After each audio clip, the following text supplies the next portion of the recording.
Hey, it's been 4 months that we've been living full-time in our RV now.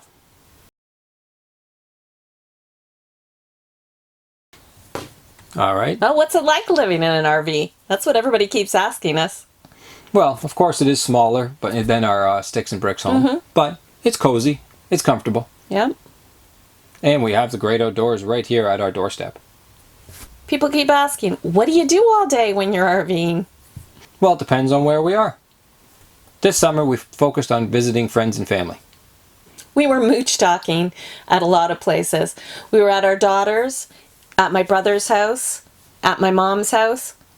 We've enjoyed time with everyone, but at the same time, we've helped out with projects around their homes while we've been visiting with everyone. At our daughter's place, we helped them dig a very large trench around the perimeter of the house. They had drainage issues, so they wanted to dig down, put in new pipes toward the sump pump. That was a few days worth of work there. It was a big job. Yeah, Luckily, they have a backhoe. luckily. Also, at my brother's house, when we were there, we painted the exterior of his house and all his outbuildings. Another big job. And we did a little bit of drywall. So we try to pull our weight when we're mooch talking. Now, it wasn't all work and no play. At both of these locations, we found plenty to do with just hiking and bicycling and canoeing on many of the lakes. We're lucky that both of them live in rural areas surrounded by nature. Plenty of fun to be found. Yeah. Now, when we're at provincial parks, what do we do there? We love hiking and biking and searching for wildlife, shooting them with our camera, of course. And we swim, we play games, read.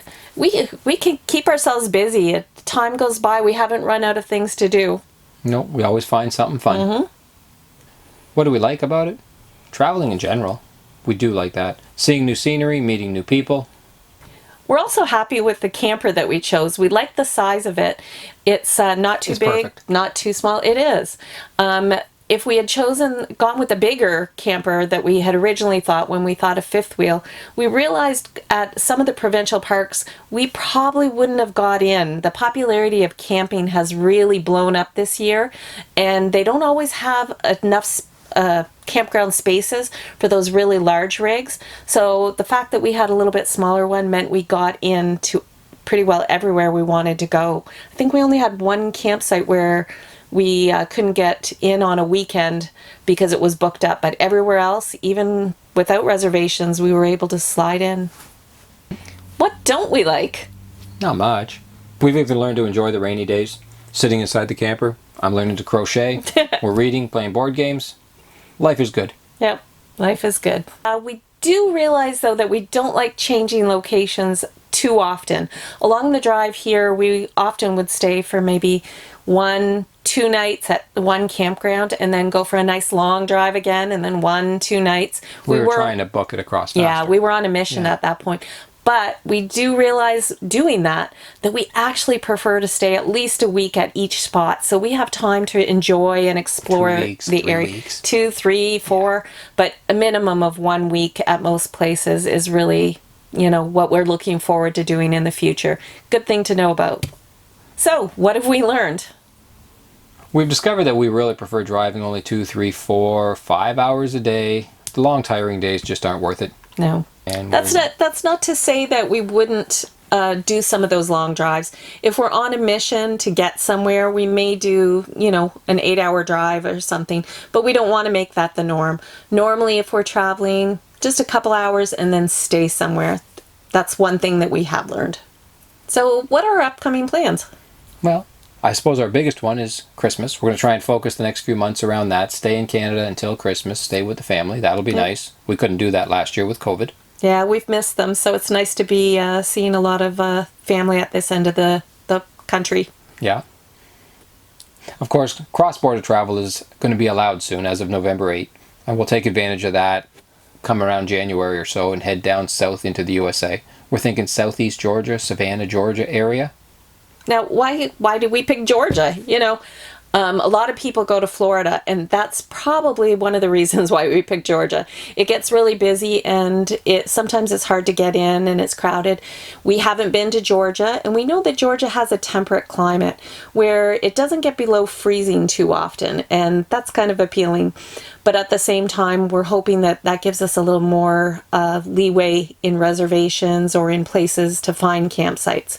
Now, if any of you guys have been to Georgia and know some places or things that we should see, we'd really appreciate the information. So leave us a comment below and tell us what you think we should see and do, or places that you think that are great to stay in the lovely state of Georgia while we're there.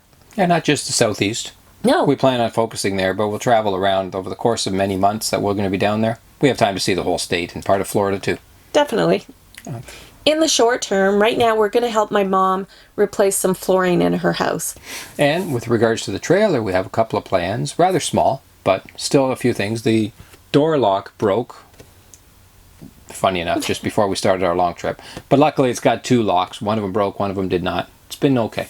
So we're going to replace that, and while we're at it, we ordered some pass-through locks as well. So we're going to do a video on that soon. Keep an eye out for that. Also, we have the pantry. We love the pantry. It's big, deep, but it is hard to access. So we kind of have that love-hate relationship with it, where we say we love it. Very deep. Yeah, we love it because it's really big, but we hate it because every time we want to access something at the back of the pantry, we have to dig everything out to I don't get think back. any human could reach the back of the pantry. You have to have like super long arms to reach down in there. So we are going to change our mirror that's on the side of the pantry. We're going to cut another hole in our camper and change this into a access door so that we have easy access from both the front of the pantry and the side to get into things. So watch for some upcoming videos on that as well. During the summer, really, we felt like this was just another camping trip. Yeah. Like we've done 1,000 times before. But then Labor Day came, the summer ended, we didn't go home.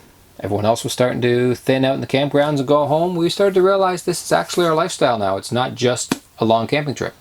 The weather started getting cooler and we had to pull out our cold weather clothes, and yet we were still in the camper as we changed seasons and changed clothes. And David went back, our grandson, went back to his mom after the summer break and back to school. We miss him, but suddenly we realized this is just the two of us here, and we're still going, and everybody else has gone home to back to work while we're still doing our RV journey. And then it started to sink in. This is really our new lifestyle. And not just a long camping trip. Yep. It's different not having a set location and a traditional home in one place. But there are a lot of advantages to having a home on wheels, too. All in all, we're enjoying this journey and excited for the adventures yet to come. Thanks for joining us on this, and we look forward to seeing you on the road. Yes, we do. Check out some of our other videos and subscribe to our channel. New content will be posted weekly.